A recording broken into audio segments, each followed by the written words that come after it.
संदीप और रेवती एक युवा पति पत्नी थे। उनका शादीशुदा जीवन काफी खुशहाल था। एक दिन सामने वाले घर में मोहिनी नाम की एक लड़की किराए पर रहने आती है। जब उसकी नजर संदीप पर पड़ती है तो वह उसके प्रति आकर्षित हो जाती है।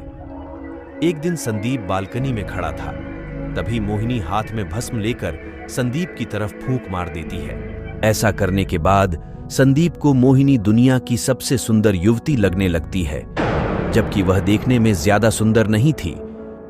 इसके बाद संदीप घर के भीतर जाता है। वहां पर रेवती उसे टमाटर काटने के लिए कहती है। इतनी सी बात पर संदीप उससे झगड़ा करने लगता है। वह कहता है कि वह उसका नौकर नहीं है और उसके मां बाप ने उसे कुछ भी संस्कार नहीं दिए हैं। यह सुनकर रेवती को बहुत बुरा लगता है। वह हैरान भी होती है कि संदीप उससे कभी भी ऊंची आवाज में बात नहीं करता था और आज अचानक से उसे क्या हो गया। लेकिन इसके बाद तो यह रोज का ही काम हो गया। आए दिन संदीप रेवती से झगड़ा करता था और धीरे धीरे उससे मारपीट भी करने लगा। रेवती ऑफिस जाती थी, जबकि संदीप वर्क घर पर ही करता था। धीरे धीरे संदीप मोहिनी के घर पर जाने लगा और सारा दिन उसके घर पर ही रहता था। जब रेवती को यह पता चला तो उसने संदीप को रोकने की बहुत कोशिश की, लेकिन वह नहीं माना। एक दिन संदीप ने रेवती को डाइवोर्स दे दिया और उसे घर से निकाल दिया। रेवती दुखी होकर वहां से चली गई। अब मोहिनी संदीप के घर में शिफ्ट हो गई।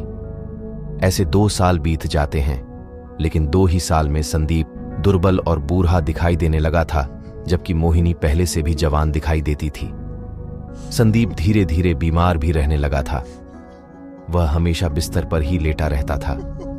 डॉक्टर की कोई भी दवाई उस पर असर नहीं करती थी। समय के साथ वह बहुत ही कमजोर हो गया।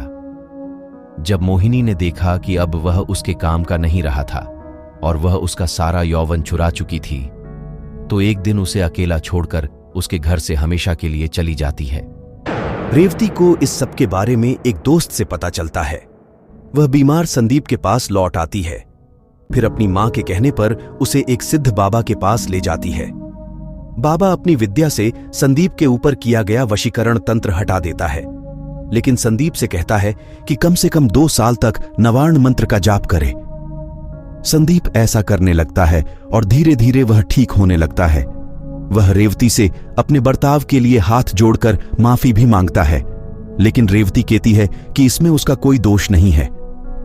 मोहिनी दरअसल एक डायन थी और उसने उस संदीप पर वशीकरण मंत्र का प्रयोग किया था। लेकिन अब सब कुछ ठीक होने वाला था। बाबा के कहने के मुताबिक संदीप वैसा ही करता और धीरे धीरे बिल्कुल ठीक हो जाता है।